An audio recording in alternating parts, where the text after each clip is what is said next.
ಹೋಗ್ತಾರೆ ಅಂಥವ್ರು ಬಳಿಗೆ ಹೋಗೋದಿಲ್ಲ, ನಾವು ಅವರ ಸುದ್ದಿಗೆ ಹೋಗೋದಿಲ್ಲ, ನಮ್ಮ ಪಾಡಿಗೆ ನಾವಿರ್ತೇವೆ.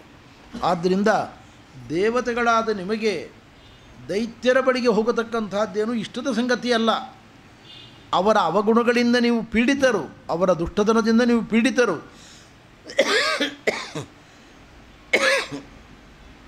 ಆದ್ದರಿಂದ ನಾನು ಹೇಳುವಂತೆ ನಿಮಗೆ ದೈತ್ಯರ ಜೊತೆಗಿನ ಸಂಧಿ ಪ್ರಿಯವಾದದ್ದಲ್ಲ, ಇಷ್ಟವಾದದ್ದಲ್ಲ. ಆದರೂ ಕೂಡ ಭಗವಂತನ ಕರುಣೆ ದೊರಕಿ ಬರುವ ತನಕ, ಉಪಾಯದಿಂದ ನಿಮಗೆ ಅಪಾಯದಿಂದ ನೀವು ಪಾಲಾಗುವ ತನಕ ದೈತ್ಯರ ಜೊತೆಗೆ ಸಂಧಿಯನ್ನು ಮಾಡಿಕೊಡ್ರಿ. ಅದಕ್ಕೆ ಭಗವಂತ ಒಂದು ಉಪಾಯವನ್ನು ಹೇಳ್ತಾನೆ, ಅಹಿ ಮೂಷಿಕವತ್.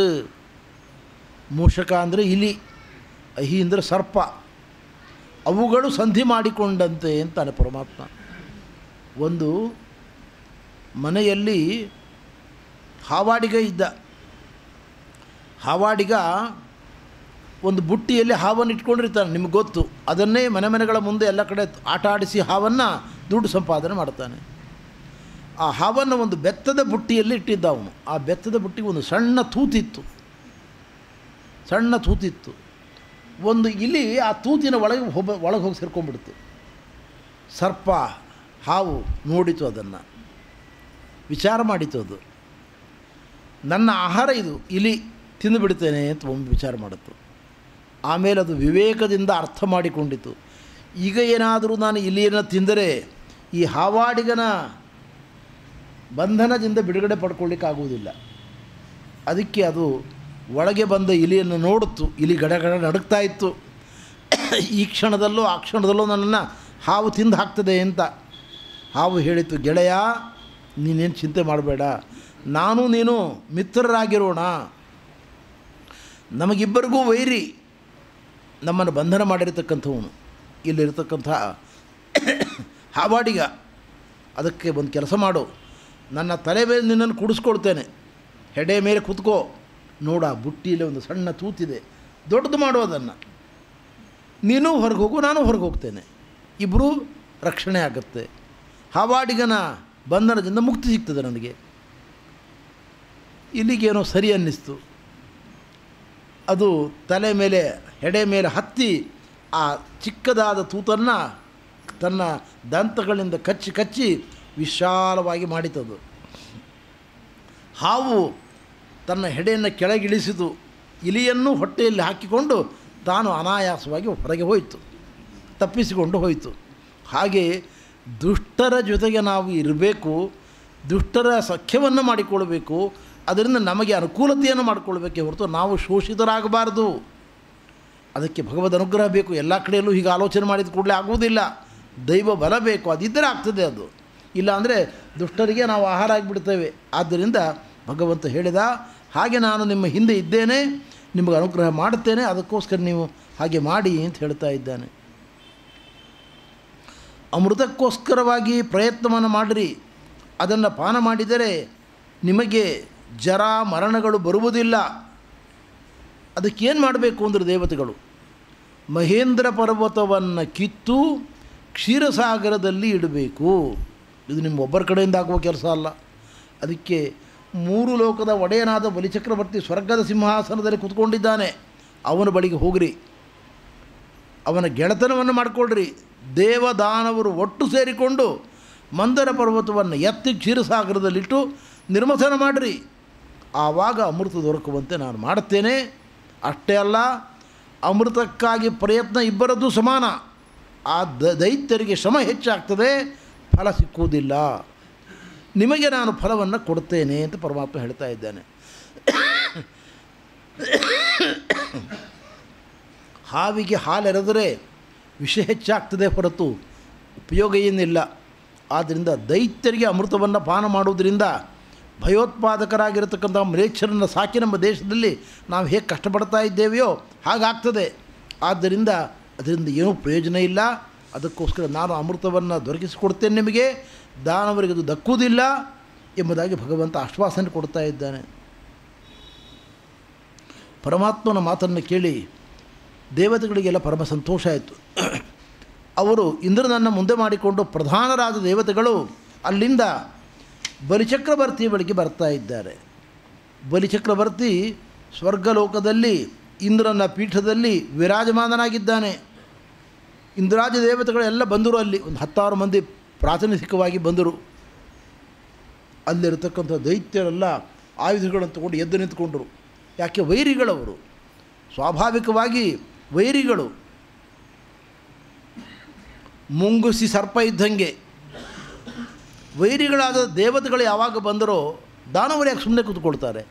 ಎಷ್ಟೋ ಬಾರಿಗೆ ಇದೇ ದೇವತೆಗಳಿಂದ ಪರಾಜಿತರಾಗಿ ದುಃಖವನ್ನು ಅನುಭವಿಸಿದ್ದಾರೆ ಅವರು. ಎಲ್ಲ ಎದ್ದು ನಿಂತ್ಕೊಂಡ್ರು. ಬಲಿ ಕೂಗಿ ಹೇಳಿದ, ತೆಪ್ಪಕ್ಕೆ ಕೂತ್ಕೊಳ್ಳಿ, ಸುಮ್ಮನೆ ಇರಿ. ಅವರು ಯುದ್ಧ ಮಾಡಲಿಕ್ಕೆ ಬಂದವರಲ್ಲ. ಯಾಕೆಂದರೆ ಯಾರೂ ಕೈಯಲ್ಲಿ ಆಯುಧವನ್ನು ಹಿಡ್ಕೊಂಡು ಬಂದಿಲ್ಲ, ನಿರಾಯುಧರಾಗಿ ಬಂದಿದ್ದಾರೆ ಅವರು. ಏನೋ ಹೇಳಲಿಕ್ಕೋಸ್ಕರ ಬಂದಿದ್ದಾರೆ. ಏನು ಅಂತ ಮೊದಲು ಕೇಳೋಣ, ವಿವೇಕದಿಂದ ನಡೆದುಕೊಳ್ಳೋಣ. ಸುಮ್ಮನೆ ಗಡಾಟ ಮಾಡಿಬಿಡ್ರಿ, ಜಗಳಕ್ಕೆ ಹೋಗಬೇಡಿ, ಯುದ್ಧ ಮಾಡಬೇಡಿ, ತೆಪ್ಪಗಿರಿಯಿಂದ ಬಲಿ. ಎಲ್ಲರೂ ಅವರ ಮಾತನ್ನು ಕೇಳಿದರು. ಹೌದು, ನಮ್ಮ ಸ್ವಾಮಿ ಬಲಿ ಹೇಳ್ತಕ್ಕಂಥದ್ದು ನ್ಯಾಯ ಇದೆ. ಅವರು ಯುದ್ಧ ಮಾಡಲಿಕ್ಕೆ ಬಂದದಿದ್ದರೆ ಆಯುಧಗಳನ್ನೆಲ್ಲ ಹಿಡ್ಕೊಂಬರ್ತಾಯಿದ್ದರು. ನಿರಾಯುಧರಾಗಿ ಬಂದಿದ್ದಾರೆ. ಒಪ್ಪಿಕೊಂಡ್ರು ಅವರೆಲ್ಲರೂ ಕೂಡ. ತೆಪ್ಪ ಕೂತ್ಕೊಂಡ್ರು. ಇಂದ್ರ ಪರಮಾತ್ಮನ ಸೂಚನೆಯಂತೆ ಮೃದುವಾಗಿ ಬಲಿಚಕ್ರವರ್ತಿ ಒಳಗೆ ಮಾತನಾಡ್ತಾ ಇದ್ದಾನೆ.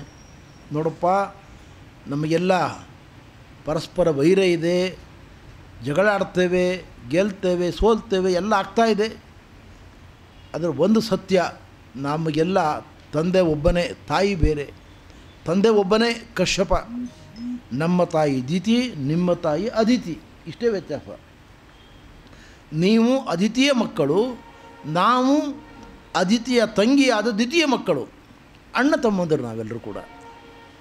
ದ್ವೇಷ ಕಲಹಗಳು ಭೂಷಣ ಅಲ್ಲ ನಮಗೆ. ಇಂದ್ರ ಹೇಳಿದ, ದೇವರು ಹೇಳಿದ್ದಾನೆ, ವಿಷ್ಣು ಹೇಳಿದ್ದಾನೆ, ಅಮೃತ ಮಥನಕ್ಕಾಗಿ ಪ್ರಯತ್ನವನ್ನು ಮಾಡಿರಿ. ಹೀಗೆ ಮಾಡಿದಾಗ ನಿಮಗೆ ಅಮೃತ ದೊರಕ್ತದೆ ಅಂತ ಹೇಳಿದ್ದಾನೆ. ಅಮೃತ ದೊರಕಿದ್ರೆ ನಾವೆಲ್ಲ ಅಜರಾಮರರಾಗ್ತೇವೆ, ಸುಖವಾಗಿರೋಣ. ಯಾಕೆ ಜಗಳ, ಯಾಕೆ ಕದನ ಎಂಬುದಾಗಿ ಮೋಡಿಯಿಂದ ಮಾತನಾಡಿದ ಇಂದ್ರ. ಅದು ಬಲಿಚಕ್ರವರ್ತಿಗೆ ರುಚಿಸ್ತು. ಹೌದಲ್ಲ, ಇದು ಬಹಳ ಚೆನ್ನಾಗಿದೆ, ಇದು ಆಗಬಹುದು, ಏನು ತೊಂದರೆ ಇಲ್ಲ, ನಾವು ನಿಮ್ಮ ಜೊತೆ ಕೈ ಜೋಡಿಸ್ತೇವೆ, ಅಮೃತ ಮಥನಕ್ಕಾಗಿ ಪ್ರಯತ್ನ ಮಾಡೋಣ ಅಂತ ದಾನವೇಂದ್ರನಾದ ಬಲಿ ವಚನ ಕೊಟ್ಟ. ಅಲ್ಲಿಂದ ಅವರು ಮಂದರ ಪರ್ವತಕ್ಕೆ ಬಂದರು. ಕೋಟಿ ಕೋಟಿ ಸಂಖ್ಯೆಯ ದಾನವರು, ಕೋಟಿ ಕೋಟಿ ಸಂಖ್ಯೆಯ ದೇವತೆಗಳು ಎಲ್ಲರೂ ಕೂಡ ಬಂದರು. ತತಸ್ಥೆ ಮಂದರಗಿರಿಂ ಅಂಜಸೋತ್ಪಾಟ್ಯ ದುರ್ಮದಾಹ ನದಂತ ಉದಧಿಂ ನಿನ್ಯುಹೋ ಶಕ್ತಾ ಪರಿಗಭಾವ. ಇಲ್ಲಿ ಉಪನಿಷತ್ತಿನ ಸಾರವನ್ನೇ ಹೇಳ್ತಾ ಇದೆ ಈ ಪಠ್ಯಭಾಗ. ಅಮೃತಮಥನ ಕಥೆ ಎಂದರೆ ನರತೆ ತ್ವತ್ಕ್ರಿಯತೆ ಕಿಂಚನಾರೆ ಅನ್ನತಕ್ಕಂಥ ವೇದವಾಕ್ಯದ ವ್ಯಾಖ್ಯಾನ ಇದು. ಭಗವಂತನಿಲ್ಲದೆ ಒಂದೇ ಒಂದು ಸಣ್ಣ ಕೆಲಸವೂ ಆಗುವುದಿಲ್ಲ ಅಂತ ವೇದ ಹೇಳ್ತಾ ಇದೆ. ಅದು ಪ್ರತಿ ಕ್ಷಣದಲ್ಲಿ ದೇವರು ಅವರಿಗೆ, ದೇವತೆಗಳಿಗೆ, ದಾನವರಿಗೆ ಸತ್ಯ ಮಾಡಿ ತೋರಿಸ್ತಾ ಇದ್ದಾನೆ. ತಮ್ಮ ಸಾಮರ್ಥ್ಯದ ಬಗ್ಗೆ ಭಯಾನಕವಾದ ಅಭಿಮಾನವುಳ್ಳ ದೇವದಾನವರು ಮಹೇಂದ್ರ ಪರ್ವತಕ್ಕೆ ಬಂದರು. ಆ ಮಂದರಗಿರಿಯನ್ನು ಎತ್ತಬೇಕು ಅಂತ ಎಲ್ಲರೂ ಕೈ ಜೋಡಿಸಿ ತಮ್ಮ ಎಲ್ಲ ಶಕ್ತಿಯನ್ನು ಹಾಕಿ ಎತ್ತಲಿಕ್ಕೆ ಹೊರಟರು. 1 ಇಂಚು ಕದಲಿಲ್ಲ. ಅದು ಬಹಳ ಮುಖಭಂಗ ಆಯಿತು. ಇಬ್ಬರಿಗೂ ಮುಖಭಂಗ ಆಯಿತು, ಅವಮರ್ಯಾದೆ ಆಯಿತು. ದೇವತೆಗಳು ಮಹಾವಿಷ್ಣುವನ್ನು ಸ್ಮರಣೆ ಮಾಡಿಕೊಂಡರು. ಪರಮಾತ್ಮ ಸಂಕಟ ಬಂದಾಗ ವೆಂಕಟರಮಣ ಅಂತ ಹೇಳ್ತಾರಲ್ಲ, ಭಗವಂತ ಯಾವಾಗಲೂ ಕೂಡ ನಮ್ಮನ್ನು ಆಪತ್ತಿನಿಂದ ಪಾರುಗಾಣಿಸ್ತಕ್ಕಂಥವನು, ಭಯಕೃತ್ ಭಯನಾಶನಃ. ಆದ್ದರಿಂದ ದೇವರ ಸ್ತೋತ್ರ ಮಾಡಿದರು. ಪರಮಾತ್ಮ ಹೇಳಿದ, ಆ ಮಂದರ ಪರ್ವತಕ್ಕೆ ರುದ್ರದೇವರ ವರ ಇದೆ. ಯಾವ ದೇವತೆಗಳಾಗಲಿ ದಾನವರಾಗಲಿ ಅದನ್ನು ಅಲ್ಲಾಡಿಸ್ಲಿಕ್ಕೆ ಸಾಧ್ಯ ಇಲ್ಲ. ಆದ್ದರಿಂದ ನೀವೆಲ್ಲ ಪ್ರಯತ್ನ ಮಾಡಿದರೂ ಕೂಡ ಒಂದೇ 1 ಇಂಚು ಕದಲಿಸ್ಲಿಕ್ಕೆ ಸಾಧ್ಯ ಆಗಿಲ್ಲ. ದೇವತೆಗಳು ದಾನವರು ಎಲ್ಲರೂ ಸೇರಿದರೂ ಕೂಡ ರುದ್ರದೇವರ ಕೋಟ್ಯಂಶ ಅಲ್ಲ ಅವರು. ಅಂಥ ಮಹಾನುಭಾವರು ರುದ್ರದೇವರು, ಅವರ ವರಬಲ ಇದೆ. ಆದ್ದರಿಂದ ಮಂದರ ಪರ್ವತವನ್ನು ಯಾರಿಗೂ ಅಲ್ಲಾಡಿಸ್ಲಿಕ್ಕಾಗಲಿಲ್ಲ. ವಿಷ್ಣುವಿಗೆ ದೇವತೆಗಳು ಶರಣಾಗತರಾದರೂ ಪರಮಾತ್ಮ ಮಂದರ ಪರ್ವತವನ್ನು ಒಂದು ಪುಟ್ಟ ಹೂವನ್ನು ಎತ್ತುವಂತೆ, ಪಾರಿಜಾತ ಕುಸುಮವನ್ನು ಎತ್ತುವಂತೆ ಅನಾಯಾಸವಾಗಿ ಎತ್ತಿ ಗರುಡನ ಮೇಲೆ ಇಟ್ಟು, ಇನ್ನು ಹೋಗಿರಿ ಮಂದರ ಪರ್ವತವನ್ನು, ಜೊತೆಗೆ ನೀವು ಕೂಡ ಕ್ಷೀರಸಾಗರಕ್ಕೆ ಹೋಗಿರಿ ಅಂತ ದೇವತೆಗಳಿಗೆ ಸೂಚನೆ ಮಾಡಿದ. ಆ ಕಡೆ ದೇವತೆಗಳು, ಈ ಕಡೆ ದಾನವರು ಇಬ್ಬರು ಕೂಡ ಮೆರವಣಿಗೆಯಲ್ಲಿ ಹೊರಡ್ತಾ ಇದ್ದಾರೆ. ಹೋಗುವಾಗ ದೇವದಾನವರಿಗೆ ಒಂದು ದುರ್ಬುದ್ಧಿ ಬಂತು. ಗರುಡ ಹೊತ್ಕೊಂಡು ಹೋಗ್ತಾ ಇದ್ದಾನೆ, ನಾವು ಅಕ್ಕಪಕ್ಕದಲ್ಲಿ ನಡ್ಕೊಂಡು ಹೋಗ್ತಾ ಇದ್ದೇವೆ ಮೆರವಣಿಗೆಯಲ್ಲಿ. ಸ್ವಾಮಿಗಳ ಮೆರವಣಿಗೆ ಆಗ್ತಾ ಇರ್ತದೆ, ಆನೆ ಮೇಲೆ ಅಂಬಾರಿ ಹಾಕಿ ಅಥವಾ ಕಾರಿನಲ್ಲಿ, ಓಪನ್ ಕಾರಿನಲ್ಲಿ ಮೆರವಣಿಗೆ ಆಗ್ತಾ ಇರ್ತದೆ. ನಾವು ಅಕ್ಕಪಕ್ಕದಲ್ಲಿ ಹೋಗ್ತಾ ಇರ್ತೇವೆ. ದೇವದಾನವರಿಗೆ ಏನು ಆಲೋಚನೆ ಬಂತು, ಗರುಡ ಮಂದರ ಪರ್ವತವನ್ನು ಹೊತ್ಕೊಂಡು ಬಂದ ಅಂತ ಕೀರ್ತಿ ಅವನಿಗೆ ಬರ್ತದೆ. ನಮಗೆ ಯಾರಿಗೂ ಬರೋದೇ ಇಲ್ಲ ಕೀರ್ತಿ, ನಾವು ಸ್ವಲ್ಪ ಹೆಗಲು ಕೊಟ್ಬಿಡೋಣ ಅಂತ ಅನ್ನಿಸ್ತು. ದೊಡ್ಡದಿದೆ ಹಾಗೂ ಮಂದರ ಪರ್ವತ, ಗರುಡನ ಬೆನ್ಮೇಲೆ ಇದೆ, ನಾವು ಸ್ವಲ್ಪ ಹೆಗಲು ಕೊಟ್ಬಿಡೋಣ, ನಾವು ಹೊತ್ಕೊಂಡ್ಬಂದಿದ್ದೇವೆ ಅಂತ ಹೇಳ್ಬೋದು ಆಮೇಲೆ ಅಂತ ಒಂದು ದುರ್ಬುದ್ಧಿ ಬಂತು. ಇಬ್ಬರು ಕೂಡ ಮೆಲ್ಲನೆ ಹೆಗಲು ಕೊಡ್ಲಿಕ್ಕೆ ಶುರು ಮಾಡಿದರು. ಗರುಡ ವಿಚಾರ ಮಾಡಿದ, ನಿಮಗೆ ಹೊತ್ಕೊಳ್ಳೋ ಯೋಗ್ಯತೆ ಇದ್ದರೆ ಹರಿ ಶ್ರೀಮನ್ನಾರಾಯಣ ನನ್ನ ಬೆನ್ನ ಮೇಲೆ ಯಾಕೆ ಇಡ್ತಾ ಇದ್ದೆ ಇದನ್ನು ಅಂತ ನಿಮಗೆ ಬುದ್ಧಿ ಬರಲಿ ಅಂತ ಜಾರಿಸಿಬಿಟ್ಟ ಗರುಡ. ಹೊಟ್ಟೋದ ಗರುಡ, ಪರ್ವತವನ್ನು ಜಾರಿಸಿದ, ಹೊಟ್ಟೋದ. ಆ ಪರ್ವತದ ಕೆಳಗೆ ಬಿದ್ದು ಸಾವಿರಾರು ದೇವತೆಗಳು, ಸಾವಿರಾರು ದಾನವರು ಪುಡಿ ಪುಡಿಯಾದರು, ಚಟ್ನಿ ಆಗಿ ಹೋದರು ಅವರು. ದೇವದಾನವರಿಗೆ ಮತ್ತೊಮ್ಮೆ ಮುಖಭಂಗ ಆಯಿತು, ಬಹಳ ದುಃಖ ಆಯಿತು. ಅಮೃತ ಮಥನ ಮಾಡಬೇಕು, ಅಮೃತ ಕುಡಿಬೇಕು ಅನ್ನುವ ಉತ್ಸಾಹದಲ್ಲಿದ್ದವರಿಗೆ 12-13 ಮಾಡಬೇಕಾದ ಪ್ರಸಂಗ ಬಂತು. ಅವರ ಊರ್ಧ್ವಲೋಕ ವ್ಯಾಪಾರವನ್ನು ನೋಡಿಕೊಳ್ಬೇಕಾದ ಪ್ರಸಂಗ ಬಂತು. ಬಹಳ ದುಃಖ ಆಯಿತು. ಎಲ್ಲ ಆತ್ಮೀಯರು ಸ್ಥಿತಿರು ಹೋಗಿದ್ದಾರೆ, ಸತ್ತು ಹೋಗಿದ್ದಾರೆ. ಏನು ಮಾಡಬೇಕು? ಪುನಃ ವಿಷ್ಣುವನ್ನು ಆರಾಧನೆ ಮಾಡಿದರು. ಸ್ವಾಮಿ ತ್ವಾಂಬಿನ ಮೇಘತಿರ್ನಹಿ ನರತೆ ತುತ್ಕ್ರಿಯತೆ ಕಿಂಚನಾರೇ, ನೀನಿಲ್ಲದೆ ಏನೂ ಆಗುವುದಿಲ್ಲ ಸ್ವಾಮಿ, ಬರಬೇಕು ನೀನು, ಪುನಃ ನಮಗೆ ದರ್ಶನ ಕೊಡಬೇಕು, ಸತ್ತವರನ್ನು ಬದುಕಿಸಬೇಕು. ಎಲ್ಲ ನಮ್ಮವರು, ಅವರಿಲ್ಲದೆ ನಾವಿರಲಾರವು. ದೈತ್ಯರ ಕಡೆಯಲ್ಲೂ ಸತ್ತಿದ್ದಾರೆ, ದೇವತೆಗಳ ಕಡೆಗೂ ಸತ್ತಿದ್ದಾರೆ. ಇಬ್ಬರನ್ನೂ ನೀವು ಬದುಕಿಸಬೇಕು. ಮತ್ತೆ ಪುನಃ ಮಂದರ ಪರ್ವತವನ್ನು ನಮಗೆ ಎತ್ತಲಿಕ್ಕಾಗುವುದಿಲ್ಲ, ಗರುಡನ ಮೇಲೆ ಇಟ್ಟು ಅದನ್ನು ಕ್ಷೀರಸಾಗರಕ್ಕೆ ಬರುವಂತೆ ನೋಡಿಕೊಳ್ಳಬೇಕು ಅಂತ ಪುನಃ ಶರಣಾಗತರಾದರು. ಮಹಾವಿಷ್ಣು ಪ್ರತ್ಯಕ್ಷ ಆದ. ಈಕ್ಷಯ ಜೀವಯಾಮಾಸ, ಕುಡಿನೋಟದಿಂದ ಅವರನ್ನು ಉಜ್ಜೀವನ ಮಾಡಿದ ಪರಮಾತ್ಮ, ಚೈತನ್ಯವನ್ನು ಕೊಟ್ಟ. ಈ ಪ್ರಸಂಗದಲ್ಲಿ ಒಂದು ಶ್ಲೋಕ ಇದೆ, ಸದ್ಧರ್ಮ ಸ್ವಾಮಿಯವರು ಬಹಳ ಸುಂದರವಾಗಿ ವ್ಯಾಖ್ಯಾನ ಮಾಡಿದ್ದಾರೆ ಅದನ್ನು.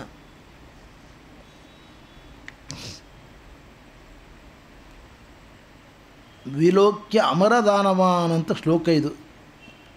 ಇಲ್ಲಿ ಸ್ವಾಮಿಗಳ ವ್ಯಾಖ್ಯಾನ ಪ್ರಕಾರ ಅಮರ ಅಂತ ಪರೀಕ್ಷಿತ್ ರಾಜನ ಸಂಬೋಧನೆ ಮಾಡ್ತಾ ಇದ್ದಾರೆ ಶುಕಮುನಿಗಳು. ಹೇ ಅಮರ,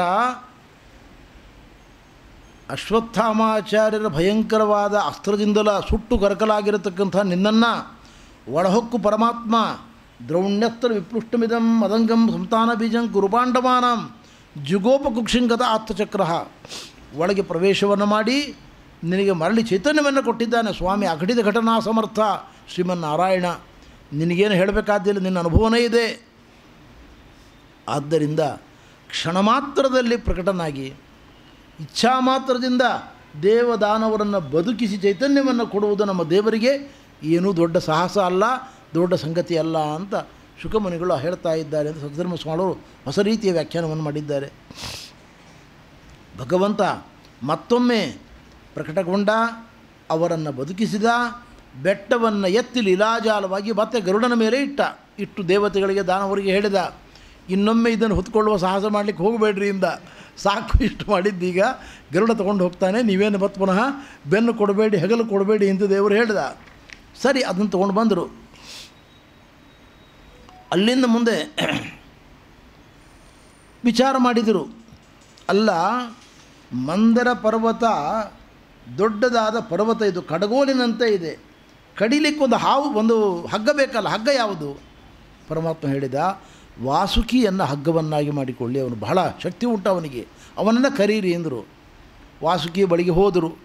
ವಾಸುಕಿ ಹೇಳಿದ, ನೀವಿಬ್ಬರು ಹೇಳಿ ಎಳೀರಿ ನನ್ನನ್ನು, ಒಬ್ಬರಿಗೆ ಬಾಯಿ ಇನ್ನೊಬ್ಬರಿಗೆ ಬಾಲ ಬರೆದು ಕೈಗೆ ಸಿಗ್ತದೆ, ನಾನು ಸತ್ತು ಹೋಗ್ತೀನಿ, ನನಗೇನು ಪ್ರಯೋಜನ ಅಂದ. ಅವ್ರು ಹೇಳಿದರು, ಅಮೃತ ಬಂದ ಮೇಲೆ, ದೊರಕಿದ ಮೇಲೆ ನಿನಗೂ ಕೊಡ್ತೇವೆ ಅಂತ ಹೇಳಿದರು. ಅಮೃತ ಬಂದ ಮೇಲೆ ನಿನಗೂ ನಾವು ಕೊಡ್ತೇವೆ, ಆದ್ದರಿಂದ ನೀನೇನು ಚಿಂತೆ ಮಾಡಬೇಡ, ನಿನಗೆ ಬರೀ ಹಾನಿ ಅಂತ ತಿಳ್ಕೊಬೇಡ, ನಿನಗೆ ಆಯಾಸ ಆಗದ ಹಾಗೆ ನಾವು ಮಾಡ್ತೇವೆ, ಮಥನ ಮಾಡ್ತೇವೆ ಎಂದು ದೇವದಾನವರು ಅವನಿಗೆ ಮಾತು ಕೊಟ್ಟು ಅವನನ್ನು ಕರ್ಕೊಂಡು ಬಂದರು. ಅವನನ್ನು ಹಗ್ಗನನ್ನಾಗಿ ಮಾಡಿಕೊಂಡು ಇಷ್ಟಾದ ಮೇಲೆ ಆ ಪರ್ವತವನ್ನು ತೆಗೆದುಕೊಂಡು ಬಂದು ಕ್ಷೀರಸಾಗರದ ಒಳಗೆ ಇಟ್ಟರು. ಕ್ಷೀರಸಾಗರದ ಒಳಗೆ ಕ್ಷೀರಸಾಗರದ ಒಳಗೆ ಇಟ್ಟಾಗ ಆ ಪರ್ವತ ಬಹಳ ಭಾರವುಳ್ಳ ಪರ್ವತ. ಮೆಲ್ಲನೆ ಕೆಳಗಿಳಿಲಿಕ್ಕೆ ಶುರು ಆಯಿತು. ಕೆಳಗಿಳಿಲಿಕ್ಕೆ ಶುರು ಆದ ಕೂಡಲೇ ಕಂಗಾಲಾದರು ಇಬ್ಬರು ಕೂಡ. ಇಷ್ಟೆಲ್ಲ ಪ್ರಯತ್ನ ಮಾಡಿ ಕ್ಷೀರಸಾಗರದ ಒಳಗೆ ಪರ್ವತವನ್ನು ಇಟ್ಟದ್ದಾಯಿತು, ಇನ್ನೇನು 5 ನಿಮಿಷಕ್ಕೆ ಮುಳುಗೇ ಹೋಗ್ತದೆ ಅಂತ ಆಯಿತು. ಮತ್ತೆ ಪುನಃ ನರ್ರತೆ ತ್ವತ್ಕರಿಯತೆ ಕಿಂಚನಾರೇ ತೇರ ವಿನಾ ತೃಣಮಪಿ ನ ಚಲತಿ, ನೀನಿಲ್ಲದೆ ಒಂದು ಹುಲ್ಲು ಕಡ್ಡಿಯೂ ಕೂಡ ಅಲ್ಲಾಡುವುದಿಲ್ಲ, ಸ್ವಾಮಿ ನೀನೇ ಗತಿ, ರಕ್ಷಣೆ ಮಾಡು ಅಂತ ಪುನಃ ಗಂಟು ಬಿದ್ದರು, ದೇವರಿಗೆ ಶರಣಾಗತರಾದರು. ಭಗವಂತ ಆಮೆಯ ರೂಪವನ್ನು ಹೊತ್ತು, ಕೂರ್ಮ ರೂಪವನ್ನು ಹೊತ್ತು ಮಂದರ ಪರ್ವತವನ್ನು ಬೆನ್ನಿನಲ್ಲಿ ಹೊತ್ತುಕೊಂಡು ಅದನ್ನು ಮೇಲೆ ಎತ್ತಿದ, ಕ್ಷೀರಸಾಗರದ ಮೇಲೆ ಎತ್ತಿದ. ಇಬ್ಬರೂ ಕೂಡ ಮಂದರ ಪರ್ವತ ಯಾವಾಗ ಮೇಲೆ ಬಂತು, ವಾಸುಕಿಯನ್ನು ಹಗ್ಗವನ್ನಾಗಿ ಮಾಡಿಕೊಂಡು ಅದನ್ನು ನಿರ್ಮಥನ ಮಾಡುವುದಕ್ಕೆ ಬೇಕಾಗಿರತಕ್ಕಂಥ ವ್ಯವಸ್ಥೆಯನ್ನು ದೇವದಾನವರು ಮಾಡಿಕೊಂಡರು. ಆವಾಗ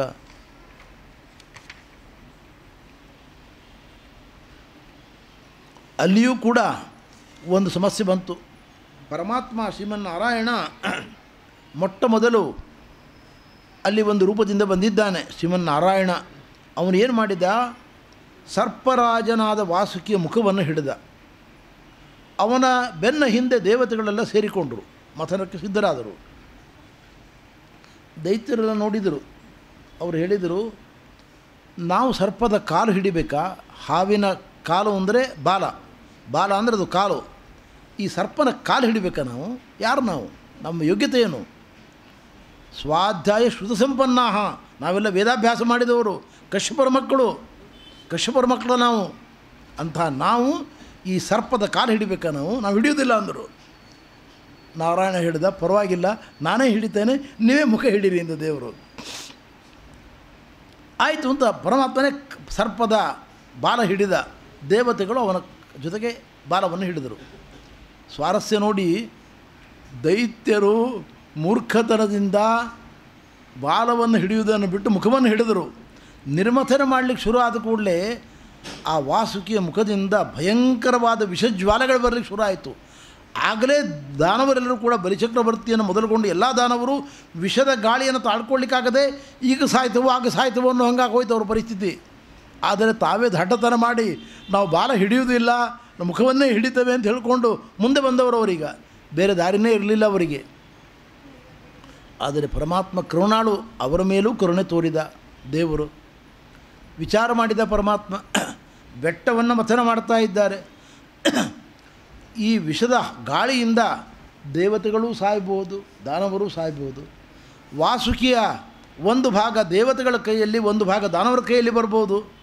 ಅಥವಾ ಈ ದೊಡ್ಡದಾದ ಪರ್ವತ ಏನಾದರೂ ಆಯತಪ್ಪಿ ಈ ಕಡೆ ಬಿದ್ದರೆ ದೇವತೆಗಳು ಸಾಯ್ತಾರೆ ಎಲ್ಲರೂ ಕೂಡ, ಆ ಕಡೆ ಬಿದ್ದರೆ ದಾನವರೆಲ್ಲ ಸತ್ತು ಹೋಗ್ತಾರೆ. ಎಲ್ಲರಿಗೂ ರಕ್ಷಣೆ ಕೊಡೋದು ನನ್ನ ಕೆಲಸ ಅಂದ ಪರಮಾತ್ಮ. ಉಪರಿ ಅಧಶ್ಚಾತ್ಮ ನಿನೇತ್ರ ಗೋತ್ರಯೋ ಪರೇಣತೆ ಪ್ರಾವಿಶತಾ ಸಮೇಥಿತಾ ಮಮಂತುರಬ್ಧಿಂ ತರಸಾ ಮದೋತ್ಕಟಾ. ನೋಡಿ ಭಗವಂತನ ಕರುಣೆ ನೋಡಿ ಹೇಗೆ ಮಾಡಿದ ಪರಮಾತ್ಮ ಅಂತಂದರೆ ಅದನ್ನು ಹೇಳ್ತಾರೆ.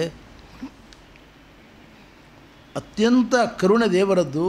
ಉಪರಿ ಆ ಮಂದರ ಪರ್ವತದ ಮೇಲೆ ಒಂದು ರೂಪದಿಂದ ಕುಳಿತುಕೊಂಡ ದೇವರು.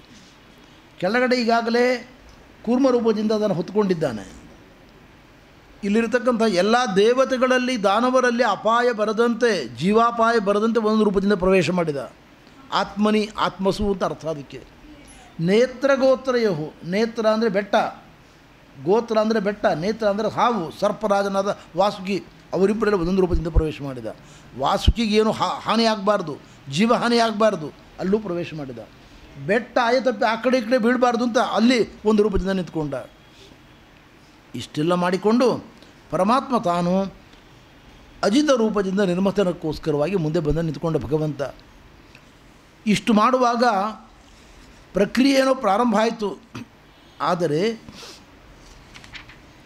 ಏನೂ ಉತ್ಪತ್ತಿಯಾಗಲಿಲ್ಲ, ಏನೇನೂ ಬರಲಿಲ್ಲ. ನಿರ್ಮಥನ ಮಾಡ್ತಾನೇ ಇದ್ದಾರೆ. ಆವಾಗ ಪರಮಾತ್ಮ ಸ್ವಯಂ ಮೇಘಶ್ಯಾಮ ಕನಕಪರಿಧಿ ಅಜಿತನಾಮಕನಾದ ಪರಮಾತ್ಮನೂ ಕೂಡ ಸೇರಿಕೊಂಡ. ಅಲ್ಲಿಗೆ ನೋಡಿ ಭಗವಂತ ವಿಷ್ಣು ರೂಪದಿಂದ ಇದ್ದಾನೆ, ಪುನಃ ಈಗ ಅಜಿತನಾಮಕ ರೂಪದಿಂದಲೂ ಕೂಡ ಅಲ್ಲಿ ಪ್ರಕಟನಾಗಿ ಮಥನಕ್ಕೆ ಬಂದ ಭಗವಂತ. ನೀಲವರ್ಣ ಬಂಗಾರದ ಕಿರೀಟವನ್ನು ಧಾರಣೆ ಮಾಡಿದ್ದಾನೆ.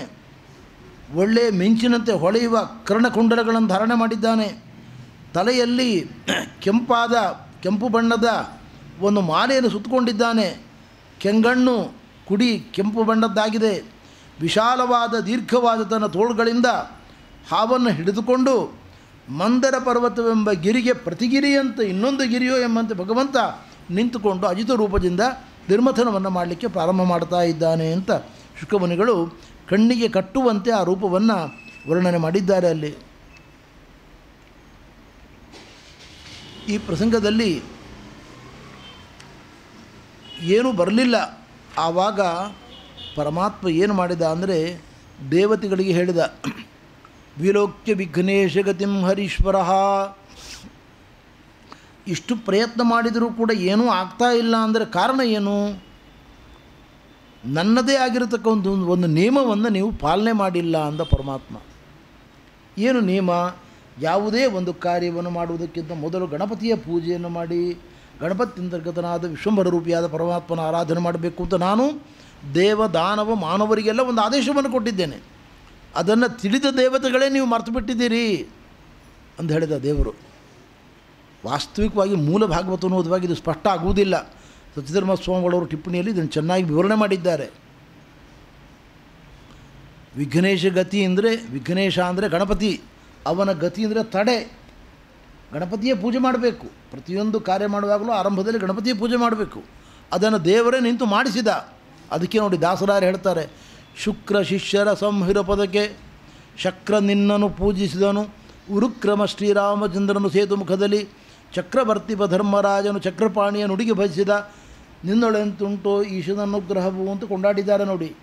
ಆದ್ದರಿಂದ ಪರಮಾತ್ಮನೇ ಸ್ವತಃ ಅಮೃತ ಮಥನ ಕಾಲದಲ್ಲಿ ದೇವದಾನವರಿಗೆ ಹೇಳಿ ಗಣಪತಿಯ ಪೂಜೆ ಮಾಡಿಸಿದ. ರಾಮಚಂದ್ರ ದೇವರು ಸೇತುವೆಯನ್ನು ಕಟ್ಟುವಾಗ ಗಣಪತಿಯ ಪೂಜೆ ಮಾಡಿದರು ಅಂತ ದಾಸರಾಯರು ಹೇಳ್ತಾ ಇದ್ದಾರೆ.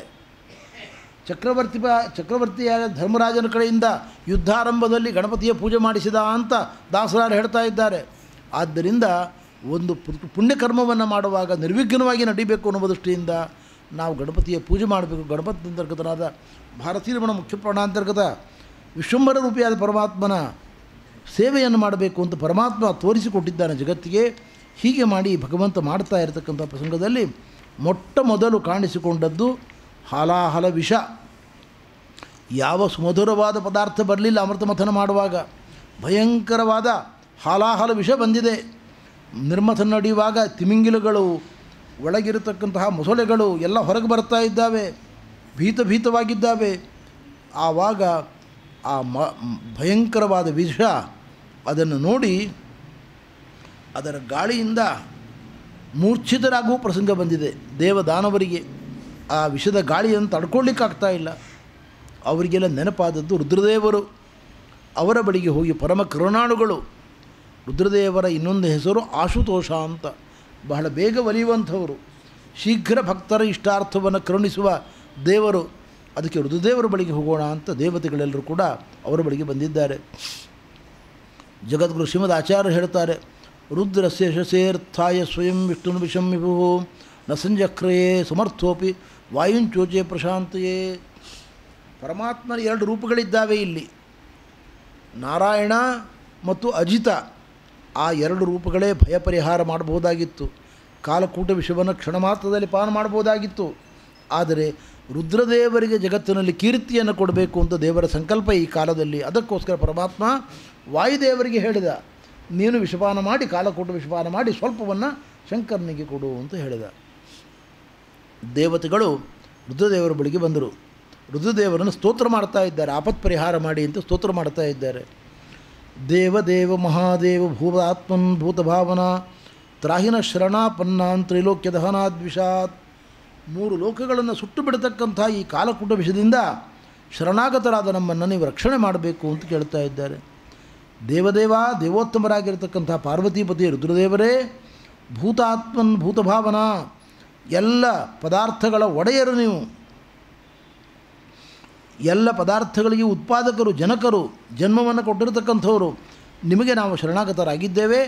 ಕಾಲಕೂಟ ವಿಷಯದಿಂದ ನಮಗೆ ಬಾಧೆಯಾಗದಂತೆ ರಕ್ಷಣೆ ಮಾಡಿ ಅಂತ ಕೇಳ್ತಾ ಇದ್ದಾರೆ. ತ್ವಮೇಕ ಸರ್ವಜಗತಃ ಈಶ್ವರೋ ಬಂಧ ಮೋಕ್ಷಯೋ ತಂತ್ವಾಮರ್ಚಂತಿ ಕುಶಲಾ ಪ್ರಪನ್ನಾರ್ತಿ ಹರಂಗುರುಂ. ಇಲ್ಲಿ ಮಾಡತಕ್ಕಂಥ ಸ್ತೋತ್ರ ಎಲ್ಲವೂ ಕೂಡ ಪರಮಾತ್ಮನ ಗುಣಗಳನ್ನು ಹೇಳ್ತಾ ಇದ್ದಾರೆ ದೇವತೆಗಳು. ರುದ್ರದೇವರಲ್ಲಿ ಆ ಗುಣ ಇಲ್ಲ. ಅದಕ್ಕೆ ಆಚಾರ್ಯರು ಹೇಳ್ತಾರೆ, ಇದು ಮಿಶ್ರ ಸ್ತುತಿ ಎಂದು ಕರೀತಾರೆ ಶಾಸ್ತ್ರದಲ್ಲಿ. ಕೆಲವು ಪ್ರಸಂಗಗಳಲ್ಲಿ ದೇವತೆಗಳನ್ನು ಸ್ತೋತ್ರ ಮಾಡುವಾಗ, ಉತ್ತಮಾಧಿಕಾರಿಗಳು ಮಾಡುವಾಗ ಬರೀ ದೇವತೆಗಳನ್ನು ಮಾತ್ರ ಸ್ತೋತ್ರ ಮಾಡುವುದಿಲ್ಲ, ಒಳಗಿರುವ ಭಗವಂತನನ್ನು ಸ್ತೋತ್ರ ಮಾಡ್ತಾರೆ. ಆದ್ದರಿಂದ ಉತ್ತಮಾಧಿಕಾರಿಗಳಾದ ದೇವತೆಗಳು ರುದ್ರದೇವರನ್ನು ಮಾತ್ರ ಸ್ತೋತ್ರ ಮಾಡದೆ ರುದ್ರದೇವರ ಒಳಗಿರುವ ಭಗವಂತನ ಸ್ತೋತ್ರವನ್ನೂ ಮಾಡ್ತಾ ಇದ್ದಾರೆ. ಆದ್ದರಿಂದ ರುದ್ರದೇವರಲ್ಲಿ ಬಾಧಿತವಾದ ವಿಶೇಷಣಗಳು ಭಗವಂತನಿಗೆ ಸಂಬಂಧಪಟ್ಟವುಗಳು, ಅವನಿಗೆ ಅನ್ವಯ ಆಗ್ತದೆ. ಆದ್ದರಿಂದ ಪರಮಾತ್ಮನ ಮಹಿಮೆಯನ್ನು ಕೊಂಡಾಡ್ತಾ ಇದ್ದಾರೆ. ನೀನೇ ಎಲ್ಲ ಪ್ರಪಂಚಕ್ಕೆ ಸ್ವಾಮಿಯಾಗಿರತಕ್ಕಂಥವನು, ಬಂಧ ಮೋಕ್ಷಗಳಿಗೆ ಕಾರಣನಾಗಿರತಕ್ಕಂಥವನು. ನಿನ್ನನ್ನು ನಾವು ಆರಾಧನೆ ಮಾಡ್ತಾ ಇದ್ದೇವೆ. ನಮ್ಮ ಮೇಲೆ ಕರುಣೆಯಿಂದ ನಮಗೆ ಬಂದಿರತಕ್ಕಂಥ ಆಪತ್ತನ್ನು ಪಾರಗಾಣಿಸು ಎಂಬುದಾಗಿ ಭಗವಂತನಿಗೆ ಶರಣಾಗತರಾಗ್ತಾ ಇದ್ದಾರೆ. ಗುಣಮಯ್ಯ ಸುಶಕ್ತ್ಯಾಸ್ಯ ಸರ್ಗಸ್ಥಿತ್ಯಪ್ಯಯಾನ್ ವಿಭೋ ಧತ್ಸೇದ ಸುದೃಗ್ಭೂಮನ್ ಬ್ರಹ್ಮ ವಿಷ್ಣು ಶಿವಾಭಿಧಾನ್. ಆ ಶ್ರೀಮನ್ನಾರಾಯಣನೇ ಸೃಷ್ಟಿಕಾಲ ಬಂದಾಗ ಬ್ರಹ್ಮದೇವರಲ್ಲಿ ಬ್ರಹ್ಮರೂಪದಿಂದ ಇದ್ದುಕೊಂಡು ಸೃಷ್ಟಿಯನ್ನು ಮಾಡ್ತಾ ಇದ್ದಿ. ನೀನೇ ವಿಷ್ಣು ಎಂಬ ರೂಪದಿಂದ ರಕ್ಷಣೆ ಮಾಡ್ತಾ ಇದ್ದಿ, ನಿನ್ನದೇ ರೂಪ ಅದು. ಪ್ರಳಯ ಕಾಲ ಒದಗಿದಾಗ ರುದ್ರದೇವರಲ್ಲಿ ಇದ್ದುಕೊಂಡು ನರಸಿಂಹ ರೂಪದಿಂದ ಸಂಹಾರವನ್ನು ಮಾಡ್ತಾ ಇದ್ದಿ. ಅದರಿಂದ ಸೃಷ್ಟಿ ಮಾಡುವವನು ನೀನೇ, ರಕ್ಷಣೆ ಮಾಡುವವನು ನೀನೇ, ಸಂಹಾರವೂ ನಿನ್ನದೇ. ರುದ್ರದೇವರ ಸ್ತೋತ್ರ ಬರೀ ರುದ್ರದೇವರ ಸ್ತೋತ್ರ ಅಲ್ಲ, ಅಂತರ್ಯಾಮಿಯಾದ ಭಗವಂತನಿಗೂ ಅನ್ವಯ ಆಗ್ತಾ ಇದೆ ಇದೆಲ್ಲವೂ ಕೂಡ. ತ್ವಂ ಬ್ರಹ್ಮ ಪರಮಂ ಗುಹ್ಯಂ ಸದಸದ್ಭಾವಭಾವನಂ ನಾನಾಶಕ್ತಿಭಿರಾಭಾಸಸ್ತುಮಾತ್ಮ ಜಗದೀಶ್ವರ. ನೀನು ದೇವತೆಗಳಿಗೆ ದಾನವರಿಗೆ ಉತ್ಪಾದಕನಾಗಿರತಕ್ಕಂಥ ವ್ಯಕ್ತಿ. ಸದಸದ್ಭಾವಭಾವನಂ, ದಿವ್ಯವಾದ ಶಕ್ತಿಗಳಿಂದ ಕೂಡಿರತಕ್ಕಂಥವನು. ಪರಂಬ್ರಹ್ಮ, ಪರಮಗುಹ್ಯ, ನಿನ್ನ ಮಹಿಮೆ ಅಗಾಧವಾದದ್ದು. ತ್ವಂ ಶಬ್ದಯೋನಿ ಜಗದಾದಿರಾತ್ಮ, ನೀನು ಶಬ್ದೈಕ ಸಮಧಿಗಮ್ಯ, ವೇದಗಳಿಂದ ಮಾತ್ರವೇ ದೊರಕತಕ್ಕಂಥವನು, ತಿಳಿಯಲ್ಪಡತಕ್ಕಂಥವನು. ತರ್ಕದಿಂದಲಾಗಲಿ ಪ್ರತ್ಯಕ್ಷದಿಂದಲಾಗಲಿ ನಿನ್ನನ್ನು ತಿಳಿಲಿಕ್ಕೆ ಸಾಧ್ಯವಿಲ್ಲ. ನೀನೇ ಮಹತ್ತತ್ವ, ಅಹಂಕಾರ ತತ್ವ, ಇಂದ್ರಿಯಗಳು, ಪಂಚಭೂತಗಳು, ಶಬ್ದಾದಿಗಳು ಇವುಗಳೆಲ್ಲದರ ಜನಕನಾಗಿರತಕ್ಕಂಥವನು.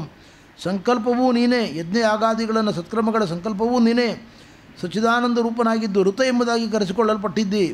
ಏಕಪ್ರಕಾರನಾದ್ದರಿಂದ ಜ್ಞಾನಗಳು ನಿನ್ನನ್ನು ಋತ ಅಂತ ಕರೀತಾ ಇದ್ದಾರೆ. ಜಗದ್ಧಾರಕನಾದ್ದರಿಂದ ಧರ್ಮ ಅಂತ ಕರೀತಾ ಇದ್ದಾರೆ. ಪ್ರಕೃತಿಗೆ ನಿಯಾಮಕನಾದ್ದರಿಂದ ಪ್ರಕೃತಿ ಅಂತ ಕರೀತಾ ಇದ್ದಾರೆ ನಿನ್ನನ್ನು. ಅಂಥ ನಿನಗೆ ನಾವು ಶರಣಾಗತರಾಗಿದ್ದೇವೆ. ಅಗ್ನಿರ್ಮುಖಂ ತೇ ಅಖಿಲ ದೇವತಾತ್ಮ ಕ್ಷಿತಿಂಬಿದುರ್ಲೋಕ ಭವಾಂಗ್ರಿ ಪಂಕಜಂ ಕಾಲೋಕತಿಸ್ತೆ ಅಖಿಲ ದೇವತಾತ್ಮನೋ ದಿಶಿಶ್ಚಕರಣೋ ರಸನಂ ಜಲೇಶಃ. ನಿನ್ನ ಅಂಗಾಂಗಗಳಿಂದ ಇಡೀ ದೇವಾನುದೇವತೆಗಳ ಸಮುದಾಯ ಉತ್ಪತ್ತಿಯಾಗಿದೆ. ನೋಡು, ಹೇಳ್ತಾ ಇದ್ದಾರೆ ದೇವತೆಗಳು, ನಿನ್ನ ಮುಖದಿಂದ ಅಗ್ನಿದೇವ ಹುಟ್ಟಿ ಬಂದಿದ್ದಾನೆ. ಮುಖಾದಿಂದ್ರಶ್ಚಾಗ್ನಿಶ್ಚ ಅಂತ ಪುರುಷ ಸೂಕ್ತ ಹೇಳ್ತಾ ಇದೆ. ದೇವರ ಮುಖದಿಂದ ಅಗ್ನಿದೇವನಿಗೆ ಜನ್ಮವನ್ನು ಕೊಟ್ಟಿದ್ದಾನೆ ಸ್ವಾಮಿ.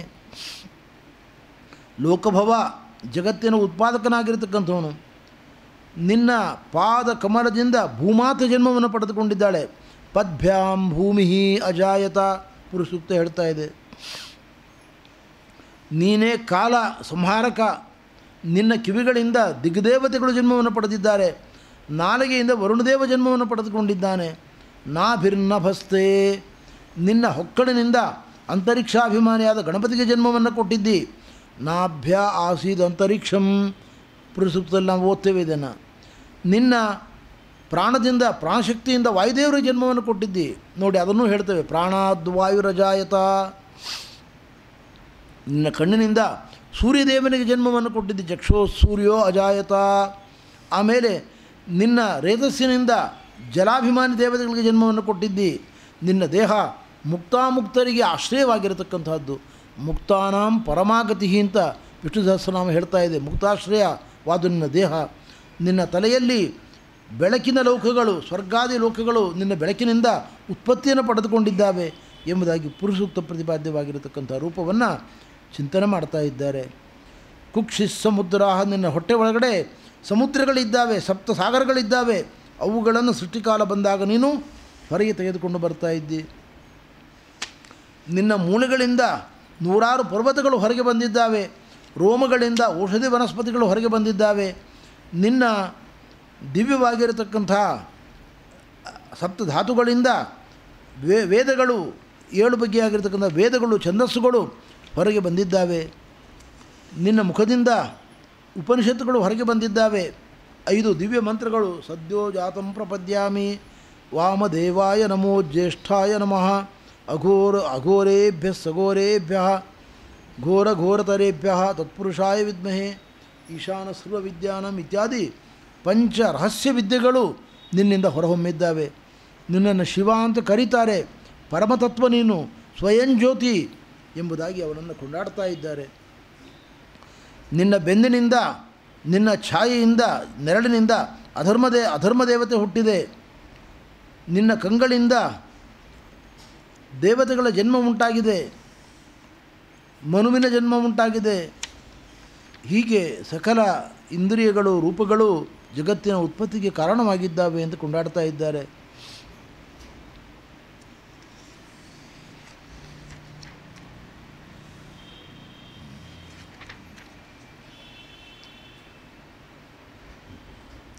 ಮೂರ್ತಾಮೂರ್ತಗಳಿಗಿಂತ ವಿಲಕ್ಷಣವಾದ ನಿನ್ನ ದಿವ್ಯ ಮಂಗಲ ರೂಪವನ್ನು ಜ್ಞಾನಿಗಳು ಕೊಂಡಾಡ್ತಾ ಇದ್ದಾರೆ. ಬ್ರಹ್ಮಾದಿ ದೇವತೆಗಳೇ ನಿನ್ನ ಮಹಿಮೆಯನ್ನು ಕೊಂಡಾಡಲಿಕ್ಕೆ ಅಶಕ್ತರಾಗಿದ್ದಾರೆ. ಅಂಥವರ ಬ್ರಹ್ಮಾದಿಗಳಿಂದ ಜನ್ಮವನ್ನು ಪಡೆದ ದೇವತೆಗಳು ನಾವೇನು ಕೊಂಡಾಡಬಲ್ಲೆವು? ಕೇವಲ ನಮ್ಮ ಭಕ್ತಿಯ ದ್ಯೋತಕವಾಗಿ ನಿನ್ನ ಸ್ತೋತ್ರವನ್ನು ಮಾಡ್ತಾ ಇದ್ದೇವೆ ಅಂತ ದೇವತೆಗಳು ರುದ್ರಾಂತರ್ಗತರಾದ ಪರಮಾತ್ಮನನ್ನು ಸ್ತೋತ್ರ ಮಾಡ್ತಾ ಇದ್ದಾರೆ. ಇದನ್ನು ಮಿಶ್ರಸ್ತುತಿ ಅಂತ ಕರೀತಾರೆ. ರುದ್ರದೇವರಿಗೆ ಅನ್ವಯ ಆಗತಕ್ಕಂಥ ರುದ್ರದೇವರಿಗೆ ಸಂಬಂಧಪಟ್ಟಂತೆ ತಿಳಿದುಕೊಳ್ಬೇಕು.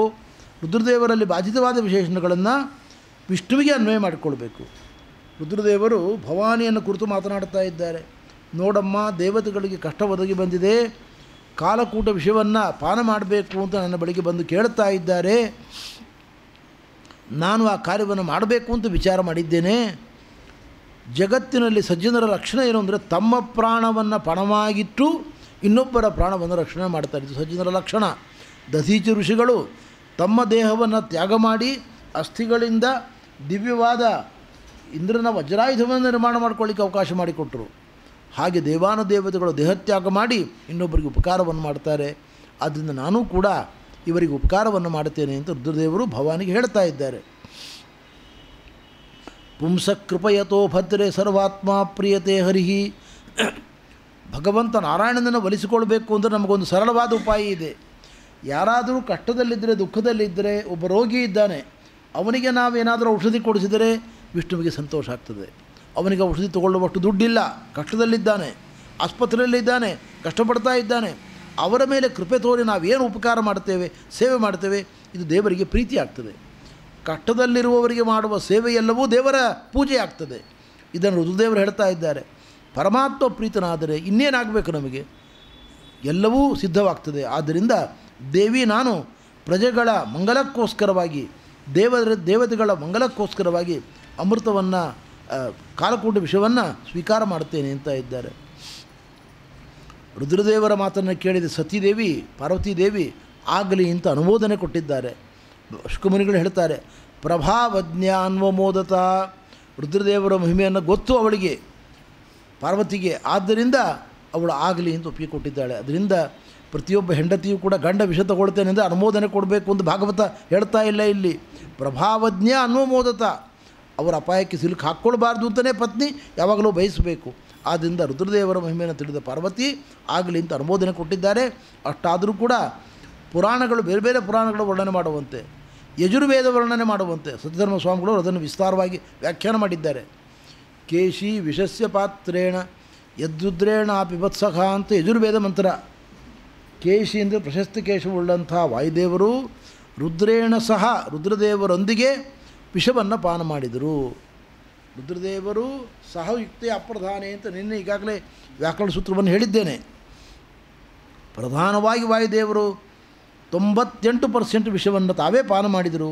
ಉಳಿದ ಸ್ವಲ್ಪ ಭಾಗವನ್ನು ಮಾತ್ರ ಮಥನ ಮಾಡಿ ಅದನ್ನು ತಿಕ್ಕಿ ಸ್ವಲ್ಪವನ್ನು ಮಾತ್ರ ರುದ್ರದೇವರ ಬಾಯಿಗೆ ಹಾಕಿದರು. ಅದನ್ನು ರುದ್ರದೇವರು ಪಾನ ಮಾಡಿ ಜೀರ್ಣಿಸ್ಕೊಳ್ಳಿಕ್ಕೆ ಆಗಲಿಲ್ಲ ಅವರಿಗೆ. ಅದನ್ನು ಪುರಾಣಗಳು ಸ್ಪಷ್ಟವಾಗಿ ಹೇಳುತ್ತವೆ. ಸ್ವಯಂತ್ವ ನಿರ್ಮಥ್ಯ ಬಲೋಪಪನ್ನಂ ಪಪೋಸ ವಾಯು ತದು ದಾಸ್ಯ ಜೀರ್ಣಂ. ಪದ್ಮಪುರಾಣದಲ್ಲಿ ಉತ್ತರಖಂಡದಲ್ಲಿ ಉಂಟು. ರುದ್ರದೇವರೇ ಪಾರ್ವತಿಗೆ ಹೇಳ್ತಾ ಇದ್ದಾರೆ, ನೋಡು ಮಹಾವಿಷ ಕಾಲಕೂಟ ವಿಷ ಬಂದಾಗ ದೇವತೆಗಳು ದಾನವರು ದಿಕ್ಕಾಪಾಲಾಗಿ ಓಡಿ ನನ್ನ ಬಳಿಗೆ ಬಂದರು, ನನ್ನನ್ನು ಪ್ರಾರ್ಥನೆ ಮಾಡಿಕೊಂಡರು. ಆವಾಗ ಬ್ರಹ್ಮದೇವರು ಬ್ರಹ್ಮ ಲೋಕ ಪಿತಾಮಹ ಜಗಾದ ವಾಯುಂ ತರಸ, ಹರಿಯ ಆದೇಶವನ್ನು ಬ್ರಹ್ಮದೇವರು ವಾಯುದೇವರಿಗೆ ತಲುಪಿಸಿದರು. ಪರಮಾತ್ಮನ ಸಂಕಲ್ಪ ಇದೆಯಪ್ಪ, ವಾಯುದೇವ ನೀನು ವಿಷಪಾನ ಮಾಡಿ ಸ್ವಲ್ಪ ಮಾತ್ರ ರುದ್ರದೇವರಿಗೆ ಕೊಡು ಅಂತ ಹೇಳಿದರು. ಇದೆಲ್ಲ ಪುರಾಣದಲ್ಲಿ ಉಂಟು, ವಾಕ್ಯಗಳನ್ನೆಲ್ಲ ಸ್ವಾಮಿಗಳು ಕೊಟ್ಟಿದ್ದಾರೆ. ಆದ್ದರಿಂದ ಪರಮಾತ್ಮನ ಇಚ್ಛೆಯಂತೆ ವಾಯುದೇವರು ಆ ಕಾಲಕೂಟ ವಿಷಯವನ್ನೆಲ್ಲವನ್ನು ಕೂಡ ಪಾನ ಮಾಡಿ ಸ್ವಲ್ಪವನ್ನು ಮಾತ್ರವೇ ಅವರಿಗೆ ಕೊಟ್ಟಿದ್ದಾರೆ. ಅದು ಭಾಗವತದಲ್ಲೂ ಅರ್ಥ ಆಗ್ತದೆ. ತತಸ್ಸ ಕರಲೀಕೃತ್ಯ ವ್ಯಾಪ್ಯ ಹಾಲಾಹಲಂ ವಿಷಂ. ತತಃ ಅಂದರೆ ಅನಂತರದಲ್ಲಿಂದ ಅರ್ಥ ಮಾಡ್ಕೊಳ್ಬಾರದು. ತಥೌ ಪ್ರಾಣಾತ್ಮಕವು ಪ್ರೋಕ್ತು ವ್ಯಾಪ್ತಿ ಸ್ಥಿತಿ ವಿಧಾಯಕವು ಅಂತ ಬ್ರಹ್ಮಸೂತ್ರ ಭಾಷ್ಯ. ತಕಾರಕ್ಕೆ ವಾಯುದೇವರು ಅಂತ ಅರ್ಥ. ಮುಖ್ಯ ಪ್ರಾಣದೇವರು ಮೊದಲು ವಿಷವನ್ನು ಪಾನ ಮಾಡಿದರು, ಸ್ವಲ್ಪವನ್ನು ಮಾತ್ರ ರುದ್ರದೇವರಿಗೆ ಕೊಟ್ಟರು.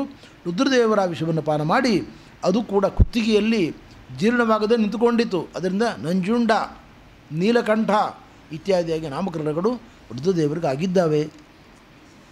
ಅಂತೂ ರುದ್ರದೇವರಿಗೆ ಅದು ಭೂಷಣ. ಇನ್ನೊಬ್ಬರ ಸಂಕಟ ಪರಿಹಾರಕ್ಕೋಸ್ಕರವಾಗಿ ತಾವು ಸಂಕಟಕ್ಕೆ ಒಳಗಾಗತಕ್ಕಂತಹದ್ದು ಲೋಕದಲ್ಲಿ ಕಂಡಿದೆ. ಹಾಗೆ ರುದ್ರದೇವರು ಪರಮಾನುಗ್ರಹವನ್ನು ಮಾಡಿ ವಿಷವನ್ನು ಪಾನ ಮಾಡ್ತಾ ಇದ್ದಾರೆ ಅನ್ನುವಲ್ಲಿಗೆ ಮಧ್ವಾಂತರ್ಗತ ಶ್ರೀಕೃಷ್ಣಾರ್ಪಣ ಮಸ್ತು.